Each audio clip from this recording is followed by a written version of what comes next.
Bismillahirrahmanirrahim. Assalamualaikum warahmatullahi wabarakatuh. Alhamdulillahirabbil alamin.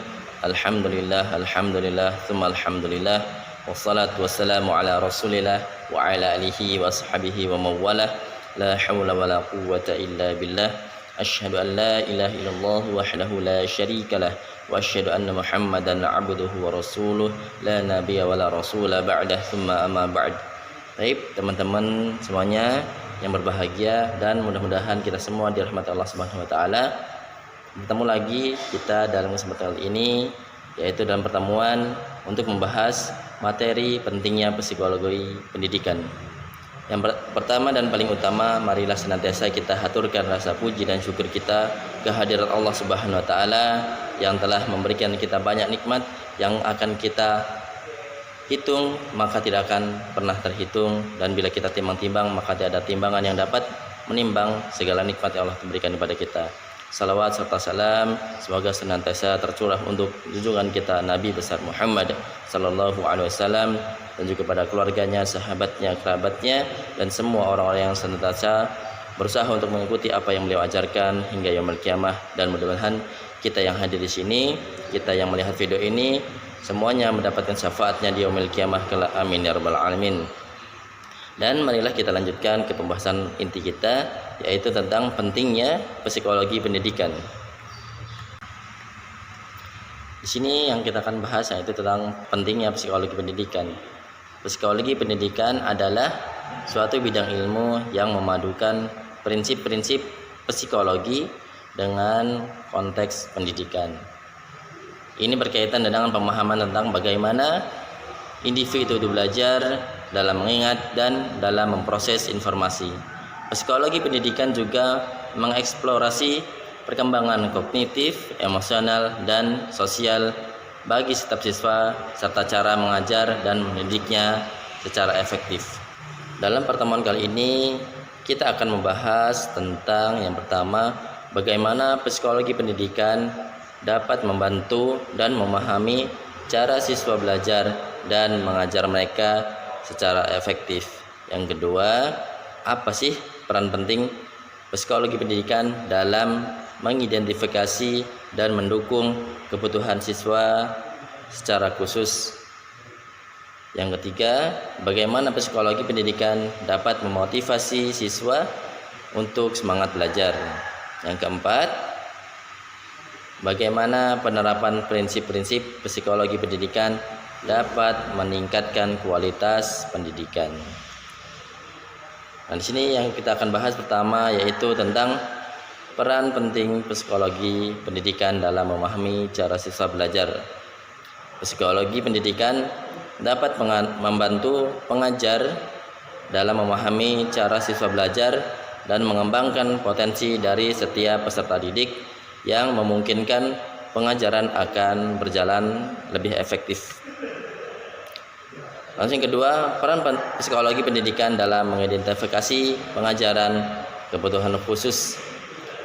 Di sini psikologi pendidikan dapat membantu merancang kurikulum yang baik dan mempertimbangkan serta memperhatikan perkembangan baik dalam aspek kognitifnya, afektifnya, dan juga dalam aspek psikomotornya dari setiap masing-masing peserta didik. Yang nomor tiga, psikologi pendidikan dalam memotivasi peserta didik.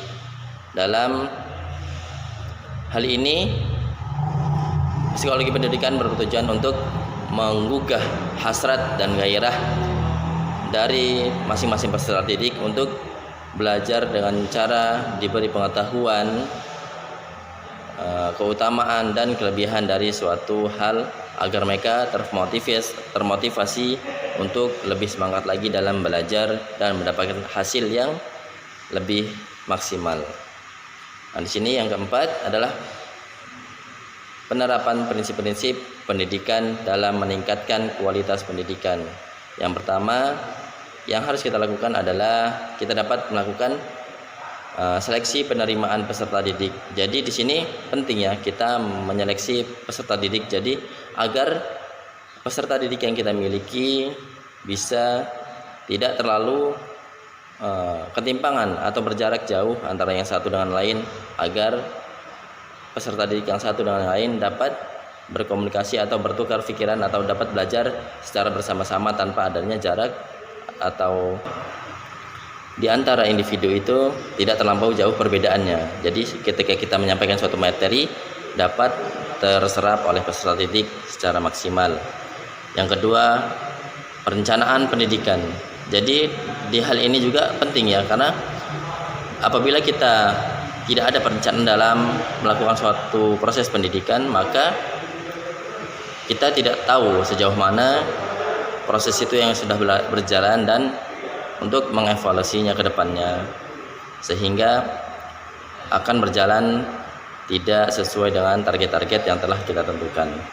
Yang ketiga, penyusunan kurikulum. Nah, dari proses pendidikan tentu kita harus perhatikan dalam penyusunan kurikulum. Kira-kira kurikulum apa yang akan kita gunakan dan tepat atau tidakkah kurikulum tersebut untuk dalam suatu proses pendidikan. Bila kurikulum tidak sesuai atau susunannya tidak baik, maka hasil yang dihasilkan pun tidak akan maksimal. Yang keempat, penelitian kependidikan. Jadi dalam suatu proses pendidikan kita harus adanya penelitian semacam mungkin ya, termasuk tadi itu dalam seleksinya sudah baikkah, perencanaan pendidikan sudah baikkah, atau penyusunan kurikulumnya sudah baik atau belum, dan bagaimana administrasinya, bagaimana proses belajar dari awal sampai berjalannya suatu pendidikan itu harus kita teliti supaya kedepannya kita mendapatkan hasil yang lebih baik. Yang kelima, administrasi kependidikan. Nah, dalam pendidikan juga kita harus memperhatikan aspek administrasi ini, karena agar dalam pendidikan itu tidak ketimpangan ya. Kita ingin didiknya dengan hasil yang maksimal, namun seorang pendidiknya tidak disejahterakan, atau guru-gurunya, pengajar-pengajar sudah sejahtera tapi hasilnya tidak maksimal karena tidak adanya administrasi pendidikan yang baik. Berikutnya yang bisa kita lakukan adalah memilih materi pembelajaran. Jadi dalam suatu proses pendidikan kita harus pandai-pandai memilih materi pembelajaran, karena apabila kita salah memilih materi dalam pembelajaran, maka hasilnya tidak akan baik sebagaimana yang kita harapkan tentunya, dan mungkin bisa jadi malah jauh dari yang kita harapkan karena salah dalam pemilihan materi pembelajaran. Dan aspek yang berikutnya itu interaksi belajar mengajar. Jadi penting ya interaksi guru dan siswa itu diperhatikan, karena agar supaya gimana ya, tidak monoton pembelajarannya, supaya kita mendapatkan hasil yang baik. Itu baiknya adalah siswa dan guru itu saling melengkapi. Apabila ada siswa yang memang perlu didampingi secara khusus, maka kita mengetahuinya. Ada siswa yang memang dia punya kelebihan khusus, kita pun dapat mengetahuinya agar tercapainya pendidikan yang baik dan dapat mengembangkan potensi dari masing-masing peserta didik itu secara maksimal. Berikutnya, kita dapat melakukan pelayanan, bimbingan, dan penyuluhan. Jadi dalam suatu lembaga pendidikan atau proses pendidikan itu penting adanya penyuluhan dan pembimbingan ya, agar bagaimana